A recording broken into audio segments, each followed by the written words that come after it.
Hey guys, how you doing? It's Henry, Mowers and Blowers. I promised I would try not to cut my own head off on these videos, so I'm going to walk towards what I think will not cut it off. So, how are you guys doing? It is cold today. I'm in like super layers, like 3 layers. It's very cold. It's hard to get motivated to come out into the cold to work on stuff in the garage. I'm not gonna lie, okay? When it's so cold, you just want to be in your house. You know what I mean? When it gets really cold and unbearable, that I don't have to be like a snowman here because I've got like 2 coats on. You know. I'm gonna try out my new kerosene space heater that I got for free. That's right, free. I was walking my dog a few months back, and a neighbor that was throwing out stuff, they had stuff sprawled on their lawn with a big sign that says free. Well, you know, when I see a sign that says free, I'd go, wow. So they had, and it's very apropos, you know, that they would do that because I actually need a heater for my garage, you know. And as such, I also thought about next summer where it's hotter than hell in my garage, right? So I was looking on Let Go, and I actually saw somebody giving away an LG air conditioner, 15,000 BTUs, for free. So I went and got that. So I've got an air conditioner, you know, one of those window units. So I'll probably just put that on right at the door there, plug it in, and put like some kind of a blanket or drape to cover the big space of the door, you know. That way I'll have cool air in my garage and shut the garage door. So starting next summer, I should have a air-conditioned garage. So when it gets really cold, I'll try out my space heater. So it's a kerosene space heater, right? It seems brand new. I don't even really know where to go get kerosene, but I believe they sell it by the gallon over in Home Depot. And so it's in a like a metal box, almost like an ammunition box, you know. And you just put the gallon of kerosene in there, slip it in, you press this button, boom. There's a wick, it ignites by itself, and seems really cool, you know, it works. You know what I learned from Larry and Bob? I told them, I said, well, when I run out of kerosene, because it actually comes with a gallon in there already, where do I go get kerosene? He's like, well, you can go to Home Depot and get kerosene, but if you don't have time or it's inconvenient, you could actually go to a gas station and get diesel. Diesel's the same thing as kerosene. And I said, really? I didn't know that. Isn't diesel like $3 something a gallon? And oh, you know, and he also said that diesel is the same thing as heating oil. I said, heating oil is the same thing as diesel? He's like, yeah. And so I said, well, heating oil is only like $2.50 a gallon, or $2.20, you know, depending on the season. And it's 50 cents cheaper than diesel. So why don't people with diesels just put heating oil in their car? He's like, because they're different colors. Something's red and something's blue. I don't remember which. But if you tried to use heating oil in your truck, your diesel truck, and you run it, and you get pulled over, and the cop looks at the color of your diesel, not that they will, but they could, right? You could get a really big fine if they find out you're using heating oil for your truck. I didn't know any of that stuff. That's information to me. Write in the comments if you guys knew that stuff and why they do that. So look, this is my Troy-Bilt 42 wide deck. Doesn't come with an engine. As usual, my buddy Nick from Medford, the president of Crackers with Tractors, gave this to me through a trade. I gave him, that's right, another single-stage snowblower I had. So he has 3 of my single-stage snowblowers, and I've gotten like probably 6 tractors without engines from him. He just wants to get something for it and not give it for anybody for free, which I completely understand. So I've had two thought processes in my brain about what I'm going to do with this thing. So number one, I don't know if I really want to do this one, but it seems to be a decent tractor that it could get going. You know, it doesn't seem like it's in too terrible a shape. It just needs an engine, and of course the side hood panel, which flew off while he was getting this home on the highway. So it's missing a side panel. I forget which, but it's either left or right, right? The two front tires are flat, but the two rear tires are good. And I know the transmission works forward and backwards because I saw him driving it forwards and backwards on his driveway before he removed the engine.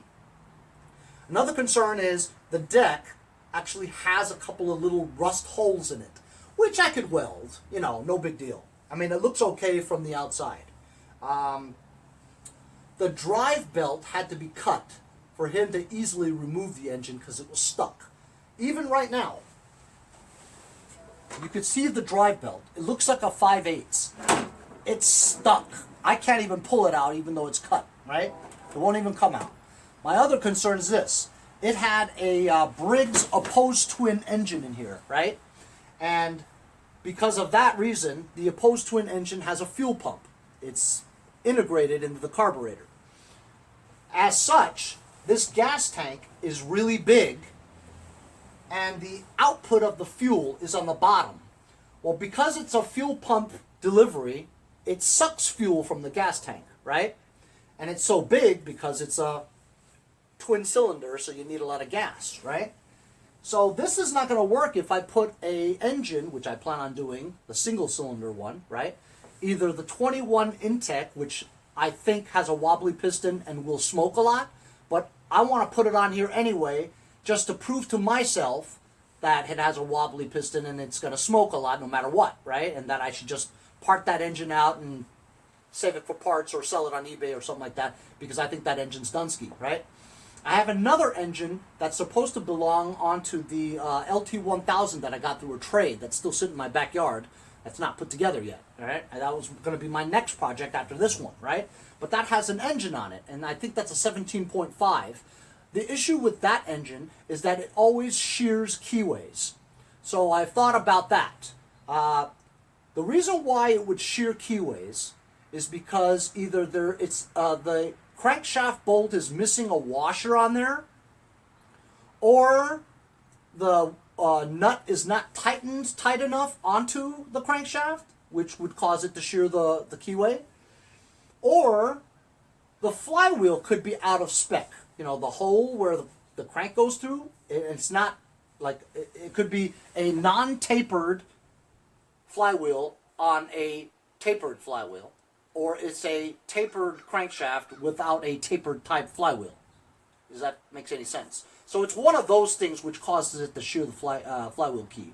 Well, I'll figure it out if I ever decide to use that engine. But first I'm going to try the wobbly piston one, the smokey engine. I'll call that the smokey engine, because the whole reason why I even have that engine and why I took that apart 3 times, because it smokes like crazy. So I just want to satisfy my own curiosity that after my third taking apart that engine and putting it back together again with a new piston and rings for that exact engine, which is a 331 877 engine.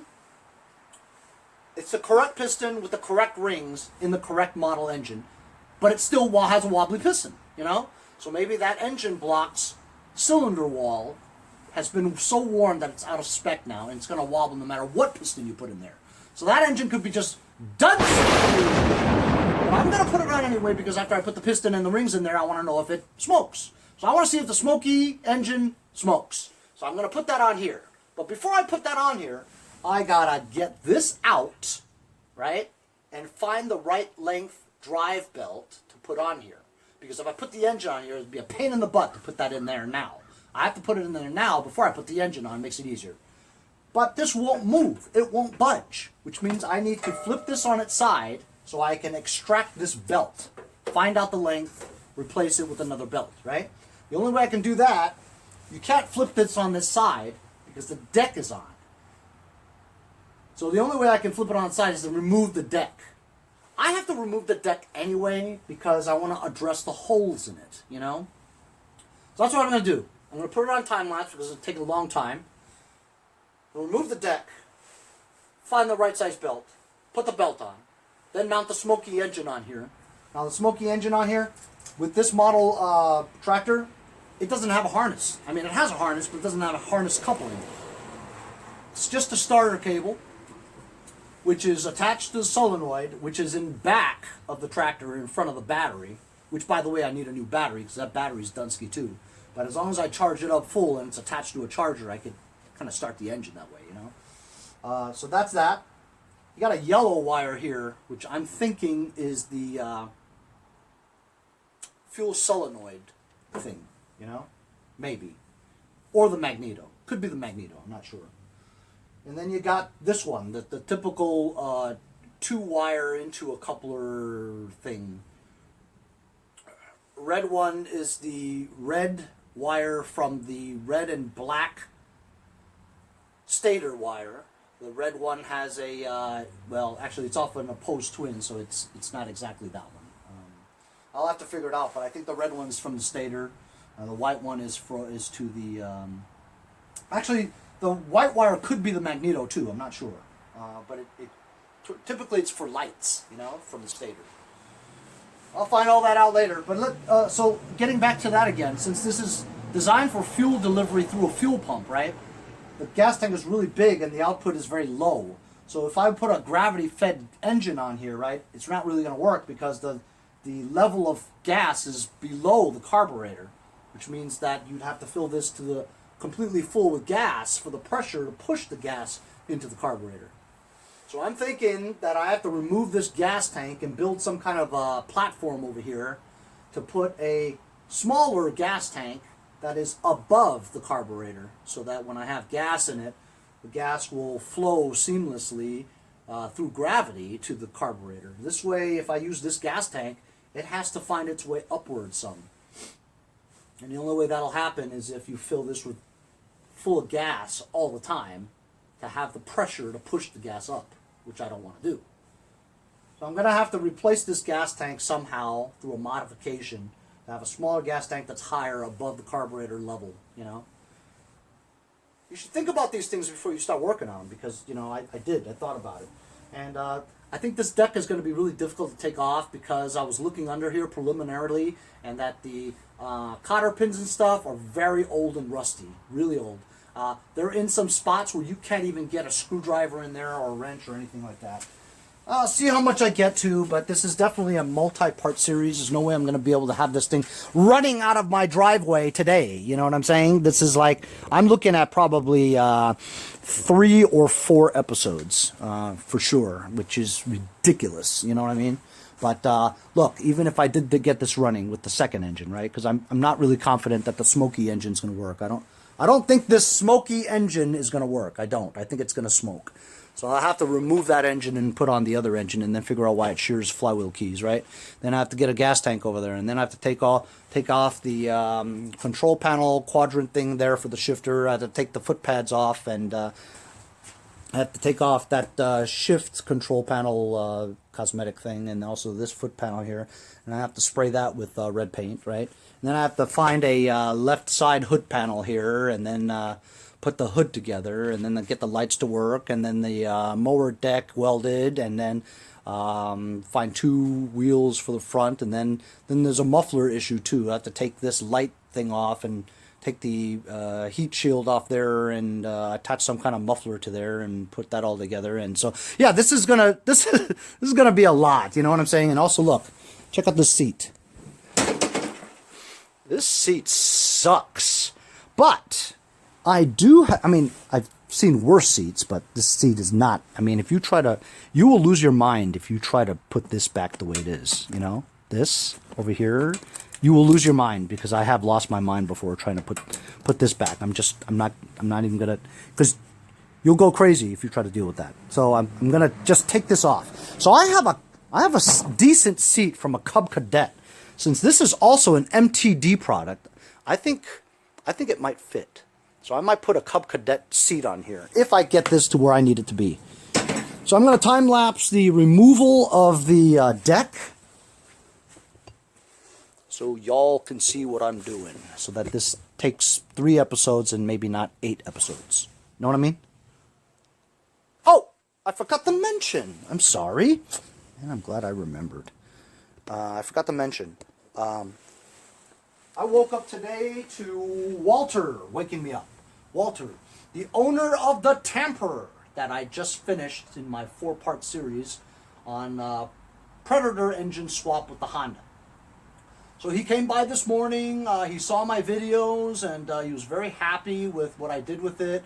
I addressed the concerns that I had about the crankshaft bolt going in there too tight, and I might have stripped the threads inside the crankshaft, but and then there's that spacer issue, the keyway that I had to cut in half, and it was a little sloppy on the thing, but after you put the crank bolt in there and tightened it up, it seemed fine, We started it up, no problem. We ran it for a while. We were talking about the video. He was very happy, He was very happy that it only cost $99 for a new engine, you know what I mean? And honestly, that really is a good deal. $99 for an engine.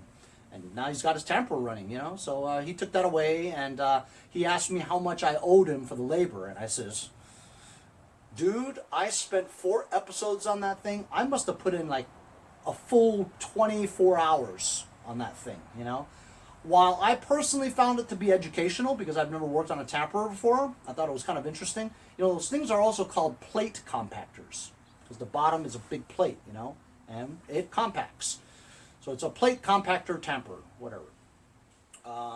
So he asked me what the labor was, and initially in the beginning, right, if I had to get an old engine for him, I'd say it'd probably cost you $350 total, maybe $50 to $100 for an old engine, right, and probably $200 worth of labor. I definitely put over $250 worth of labor.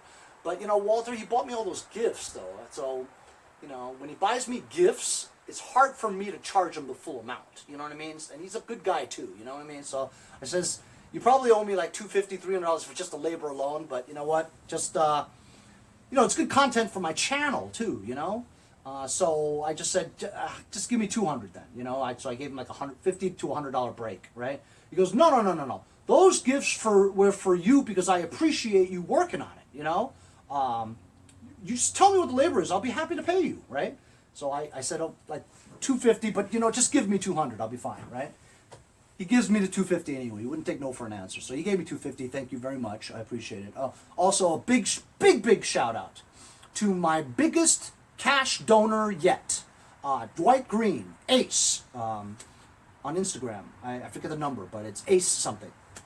Dwight Green. He was the guy that bought a bunch of my stickers, including he bought out all of my bumper stickers. He's a renter too. Over in Akron, Ohio. That story about the Cracker Barrel thing? Yeah, that's him. Anyway, very generous. He donated $25 to the cause. He says he loves the videos. He wants me to make sure that I have a video a day and keep it going, and he wanted to help out where he could. And that's exactly why I have this link. Is if you can, $1, $2, $5, whatever you could just spare if you enjoy my videos. I understand if you just watch my videos once in a while, I understand, right? But you guys, if you guys have done videos yourself, you know how difficult it is to get out of bed sometimes on a cold day and come out here and fulfill an obligation to a video a day. I don't feel like it's an obligation, you know why? What else am I going to do? Watch the impeachment hearings? I was watching the impeachment hearings a little bit. It's kind of fun to watch, except for the boring parts, and that's why I said, you know what, I'm going to come out here and work on this damn thing, But thanks, Dwight, for the help, the support, and I hope you just keep watching Mowers and Blowers, and tell your friends, share it on your social media, because look, all of us guys who like to do this stuff, right, we probably have other friends who like to do this stuff. Share these videos with your friends, because they'll be like, man, look, that's great. How come you didn't share this with me a long time ago, So that helps me, and hopefully it'll help somebody else. Anyway, enough of that ranting. Here's the time lapse to the deck removal. Yeah! I'm a little pumped now.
Never have I dealt with a deck that was so ridiculously designed to get off.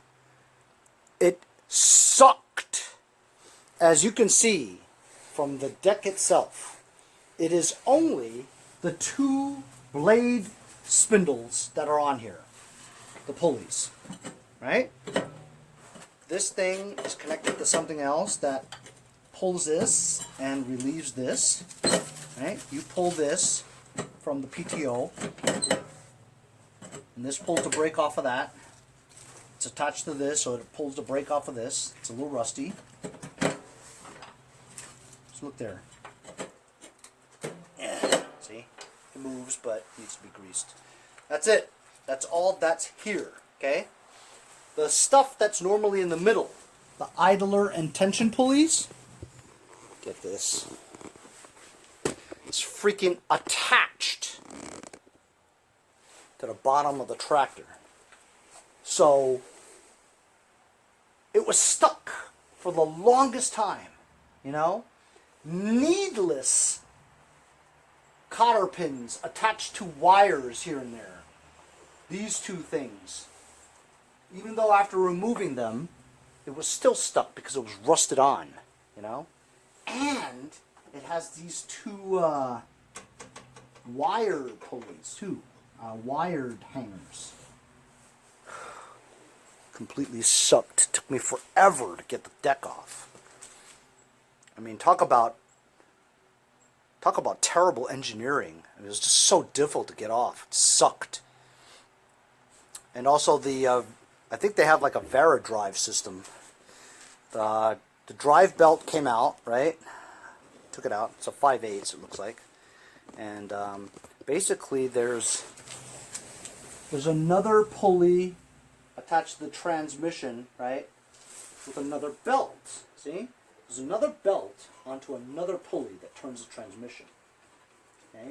It goes to a bigger pulley here, and it's a double stack. So there's another pulley on the bottom attached to that. That is what the big long one goes to here and onto the double stack pulley in the front. So that when you do the pedals and stuff, this thing moves. See? See that? This thing moves to tighten the pulley, tighten the belt to turn the transmission that makes it go, you know? So it's kind of complicated, you know? The middle tension and idler pulleys to the deck is attached to the steering column.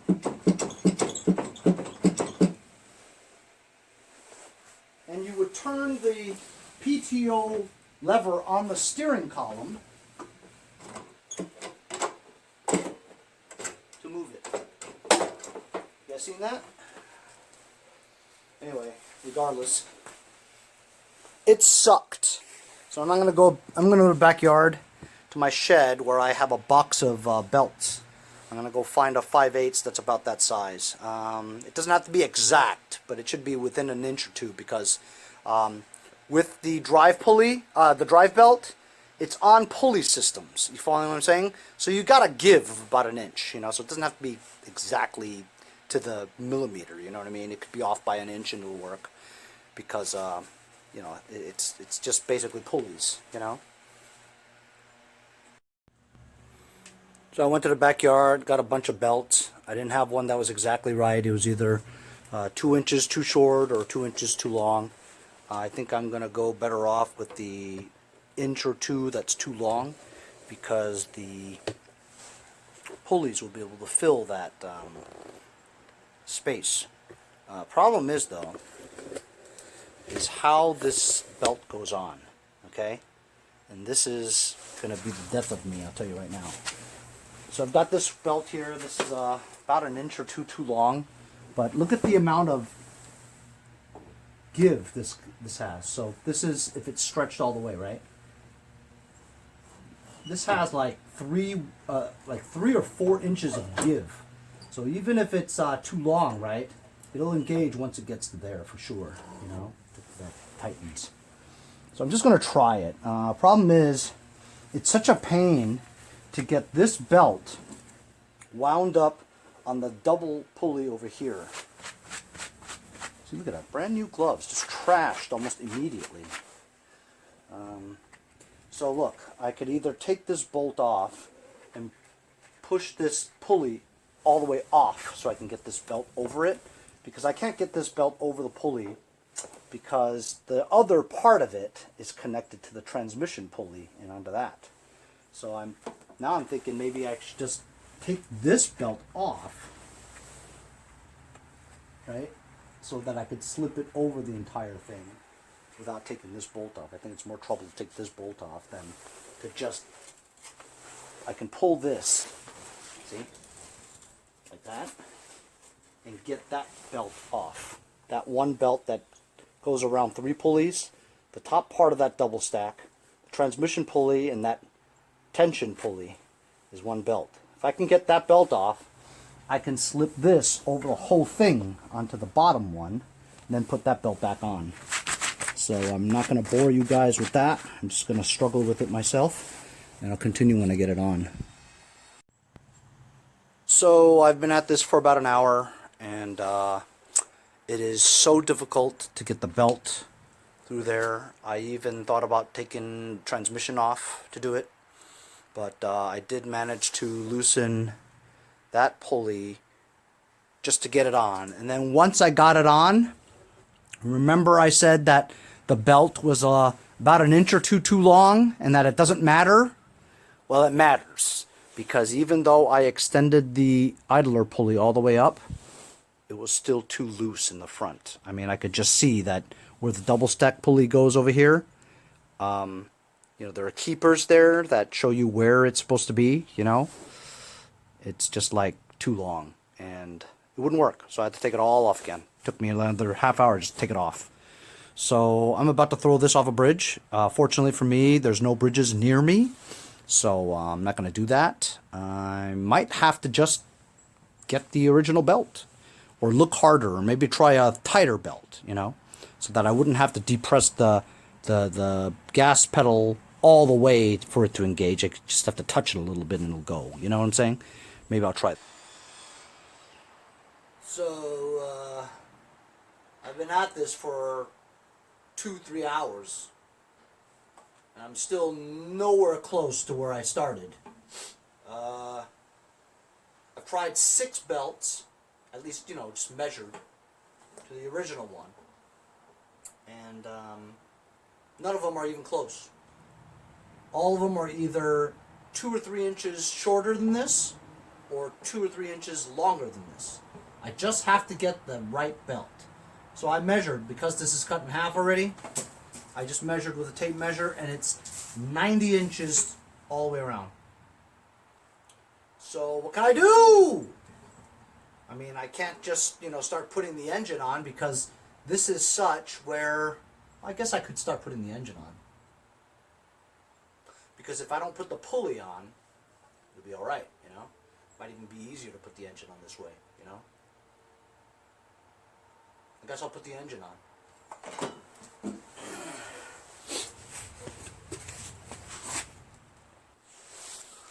Well, I've got you here. I'm going to show you the condition of this deck. Well, I think the spindles are okay, right? Maybe. Look at the blades. Have you ever seen blades this messed up? I mean, geez, look at that. Both of these just trashed. I remember seeing some rusted areas, holes and stuff, but I can't seem to find them now. Maybe I was mistaken. Maybe I was looking at another deck. Actually, this one's okay. Good. This will definitely need new blades, for sure. But I wanted to show it to you anyway. So I still have the tractor on its side, but I just moved it from the front this way.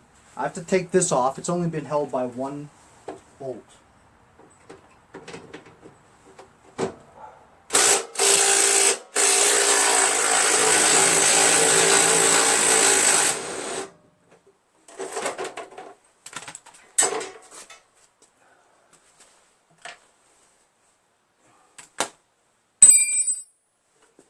disconnect the lighting, the light harness.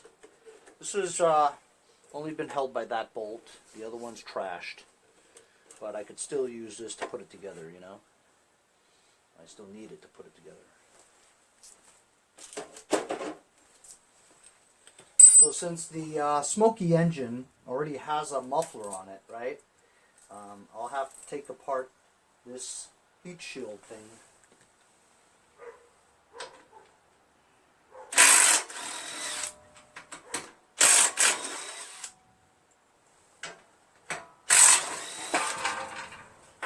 I remember Nick from Medford had a difficult time taking the muffler off.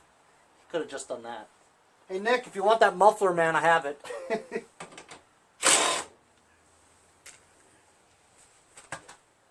There we go. So this is ready for me to put that engine on there. This is the throttle cable, and the choke cable's busted.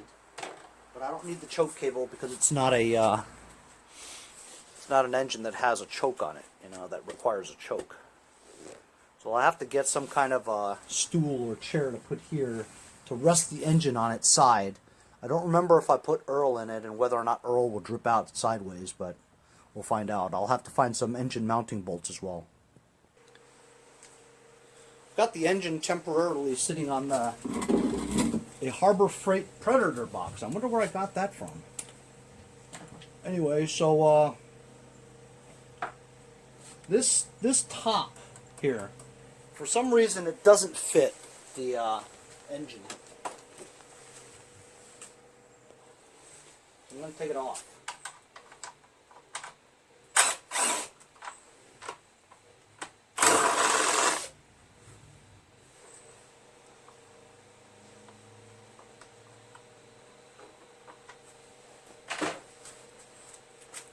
I don't know why it doesn't fit.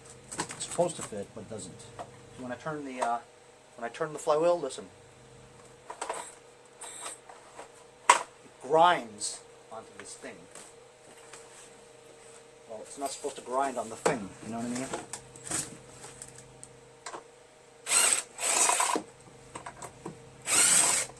So I'll have to remove it, find another cover for it.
Can you guys tell me if there's any Earl dripping out? Because I can't see a thing. I'm busy. Very busy. Oh man, this is not going to fit. The muffler's in the way. The muffler is just not configured for this length. So it's stuck.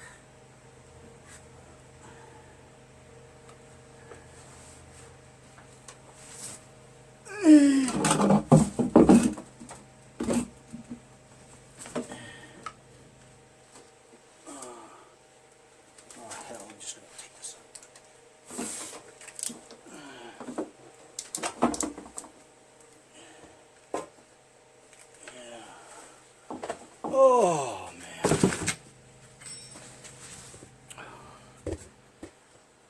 Yeah, so I have to take the muffler out. Gotta take the muffler off because it's just not the right muffler for this type lawn tractor, so it's a little different in terms of length and angle, whatever. So I'll have to work this out later, but the first thing I gotta do is mount this engine. So there's a muffler. Get these bolts. A wrench that I used to do them. Also, if you'll notice, this thing is stuck out that way. It may not be configured right, so I'm going to bend this. This is the oil filler. I'm going to bend it so it's pointed this way, so it won't get in the way as I mount it.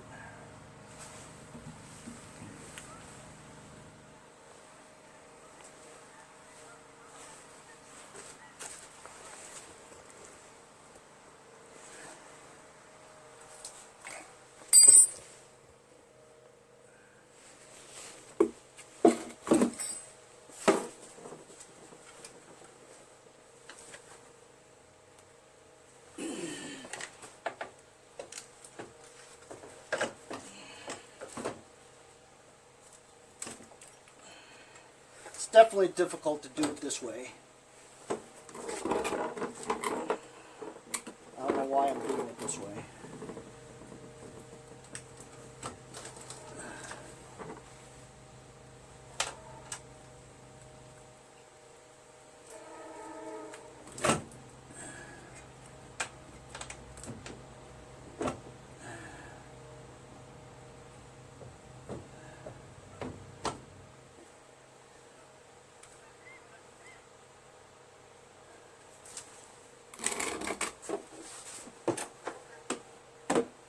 Got one bolt barely stuck in the hole. I'm going to try to get the other bolt in, tighten them up. It wasn't an easy way to put it on. Remind me not to do that again. It sucked. But anyway, I got the two front ones on, so looks like the two rear ones will match up okay. No charge. Okay? Hear me? Okay, I was only able to manage to put 3 bolts on because the 4th bolt on this specific type engine pattern is behind this plate. And there's not even a hole for me to be able to put it into that plate. So I'm going to see if this engine runs good. If this smoky engine doesn't smoke, then I'll try to fish this into the hole and tighten it with a wrench. But right now, we don't even know if this engine's good enough to stay on here. So if this smoky engine still smokes, there's no point on putting the 4th bolt in there, you know. But it's on there, and I'll have to order a belt. And once I get the belt, I could put it on here. Might be able to come back later, maybe not, to connect the wires and see if it starts up, but I doubt it. But that's me today, spending all day removing that deck and trying to get a drive belt on there to no success. It was very difficult, and I need to get the exact fit belt. It was very difficult. One of the most difficult ways to route a belt into the drive system that I've ever had. It's terrible, horrible. Mounting the engine didn't take too long, but it still sucked. And I have not enjoyed today's project at all. But anyway, I will continue this in part 2 of my Troy-Bilt lawn tractor rebuild, repower. See you guys next time on Mowers and Blowers. See you guys next time on Mowers and Blowers. Yeah.